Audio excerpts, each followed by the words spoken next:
হযরত উমর রাদিয়াল্লাহু তাআলা আনহুর খিলাফতকালে মুসলমানদের হাতে প্রচুর গনিমতের মাল ও স্বাচ্ছন্দ্য আসতে শুরু করে। তাই সাহাবাগণ খলিফা হযরত উমর রাদিয়াল্লাহু তাআলা আনহুকে বলতে চাইলেন যে, এখন যেহেতু দেশ বিদেশের অনেক বাদশারা খলিফার সঙ্গে সাক্ষাতের জন্য আসেন, তাই তিনি যেন মোটা জবের রুটি পরিহার করে নরম রুটি খান, ছেঁড়া কাপড় ত্যাগ করে ভালো কাপড় পরিধান করেন। কিন্তু কেউ এই কথা খলিফা উমর রাদিয়াল্লাহু তাআলা আনহুকে বলতে সাহস পেলেন না। তাই সকলে পরামর্শ করে আম্মাজান বিবি হাফসা রাদিয়াল্লাহু তাআলা আনহা ও হযরত আয়েশা রাদিয়াল্লাহু তাআলা আনহাকে খলিফার কাছে পাঠান।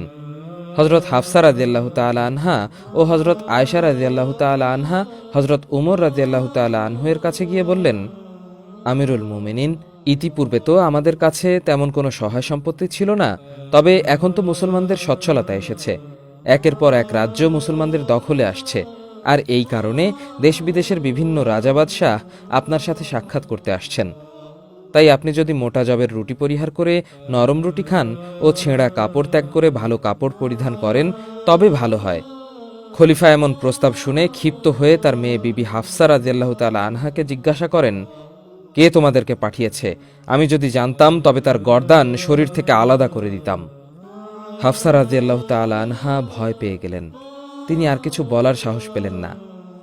তার নীরবতা দেখে উমর রাদিয়াল্লাহু তাআলা আনহু আবার তাকে প্রশ্ন করেন, আচ্ছা, তুমি তো রাসূল সাল্লাল্লাহু আলাইহি ওয়াসাল্লামের ঘরনি ছিলে, তার ঘরের কথা তো তোমার ভালো জানার কথা। আমি তোমাকে আল্লাহর কসম দিয়ে বলছি, তুমি আমাকে বলো, রাসূল সাল্লাল্লাহু আলাইহি ওয়াসাল্লাম কি কখনো 2 বেলা পেট ভরে খানা খেয়েছিলেন? বিবি হাফসা মাথা নিচু করে জবাব দিলেন, না আব্বাজান, তিনি কখনো 2 বেলা পেট ভরে খাবার খাননি। উমর রাদিয়াল্লাহু তাআলা আনহু আবার বললেন, আমি তোমাকে আল্লাহর কসম দিয়ে জিজ্ঞাসা করছি, আমাকে বলো, রাসূল সাল্লাল্লাহু আলাইহি ওয়াসাল্লামের ঘরে শোবার বিছানা কি ছিল?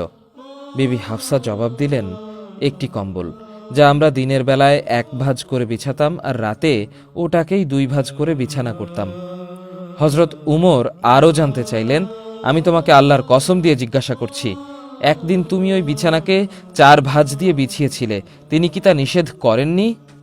বিবি হাফসা জবাবে বললেন, জি করেছিলেন। এভাবে হযরত উমর আল্লাহর কসম দিয়ে বিবি হাফসাকে আরও অনেক প্রশ্ন করলেন এবং নিজে কাঁদতে শুরু করলেন।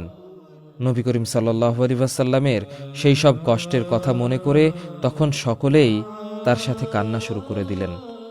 এরপর হযরত উমর বললেন,